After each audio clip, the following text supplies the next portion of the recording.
మీనరాశి వారికి 2025వ సంవత్సరం ఆర్థికంగా స్థిరమైనది. శని, రాహు, కేతు అనుకూలంగా ఉండగా మే 14 తర్వాత గురువు ప్రభావం మరింత కలిసి వస్తుంది. మీనరాశి వారికి 2025వ సంవత్సరంలో ఆదాయం 5, వ్యయం 5, రాజపూజ్యం 3, అవమానం 1. ధనానికి ఎటువంటి ఇబ్బంది లేకుండా సర్దుబాటు కాగలదు. ఇష్టమైన వ్యక్తులు మరింత దగ్గరవుతారు.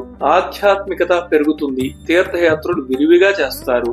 సంవత్సర ప్రారంభంలో కొన్ని సమస్యలు కానీ మనోబలంతో అధిగమిస్తారు. కుటుంబంలో వివాహాది శుభకార్యాలు నిర్వహిస్తారు. ఉద్యోగార్థులు తమ లక్ష్యాలను చేరుకోవడానికి ఇది మంచి కాలం. అనుకూల సమయాన్ని ఉపయోగించుకొని మీ విజయాన్ని మీరే నిర్మించుకోండి. ఉద్యోగం మరియు వ్యాపారం, వాణిజ్య వ్యాపారవేత్తలు పెట్టుబడులు పెట్టి ముందడుగు వేస్తారు. కాంట్రాక్టర్లు, రియల్ ఎస్టేట్ వ్యాపారులకు ద్వితీయార్థంలో లాభాలు. సంస్థలను విస్తరించే అవకాశాలు. పై స్థాయి నుండి ప్రోత్సాహం లభిస్తుంది.